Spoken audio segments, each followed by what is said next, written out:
आपल्याला नेहमी सांगितलं जातं आपल्या आरोग्याचे शत्रू म्हणजे साखर, फास्ट फूड, व्यायामाचा अभाव.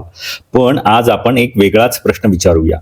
माणसाच्या आजच्या आजारांचे दोन सर्वात मोठे शत्रू कोण? उत्तर थोडं धक्कादायक आहे. एक आहे लाईटचा बल्ब आणि दुसरं म्हणजे घड्याळ. लाईट बल्ब अंधार हरवला, पण आरोग्यही. लाईट बल्ब येण्याआधी माणूस सूर्याबरोबर उठायचा, सूर्याबरोबर झोपायचा. रात्री अंधार झाला की शरीर स्वतःच म्हणायचं, बस आता झोपायची वेळ झाली. लोक 9-10 तास शांत झोपायचे, मेंदू विश्रांती घ्यायचा आणि आपले हार्मोन्स किंवा शरीरातली नर्वस सिस्टीम नीट काम करायची. पण लाईट बल्ब आला. रात्र दिवसासारखी उजळली आणि शरीर गोंधळून गेलं. मेलाटोनिन कमी झालं, झोप कमी झाली, थकवा वाढला, डायबिटीज, बीपी, डिप्रेशन हळूच आत आलं. आज आपण झोपतोय का, की फक्त डोळे मिटतोय?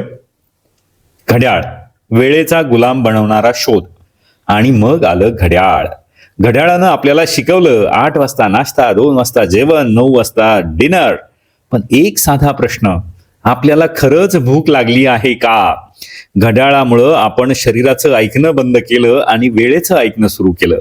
भूक नसताना खाणं, थकवा असताना काम, झोप हवी असताना जागरण आणि सगळ्यात वाईट कला शिकवली आणि ती म्हणजे घाई.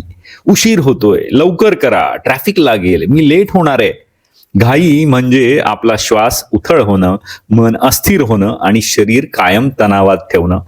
या दोन शोधांनी काय केलं? लाईट बल्बनं आपली नैसर्गिक झोप किंवा शरीराचा नैसर्गिक रिदम बिघडवला.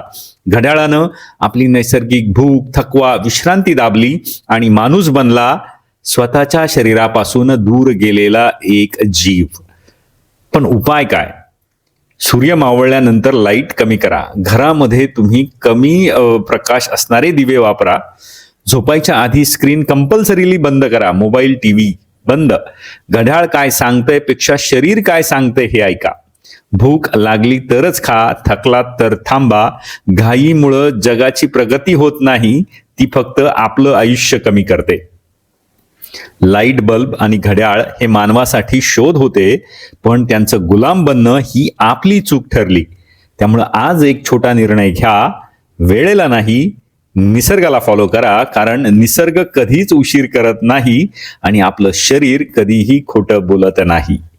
मंडळी, व्हिडिओ आवडल्यास नक्की लाईक करा आणि या विषयावरती तुमच्या प्रतिक्रिया ऐकण्यासाठी आम्ही उत्सुक आहोत. त्यामुळे कमेंट करून तुमचा अनुभव नक्की शेअर करा आणि सबस्क्राईब तर कराच नेहमीप्रमाणे आणि हा व्हिडिओ जास्तीत जास्त शेअर देखील करा. धन्यवाद.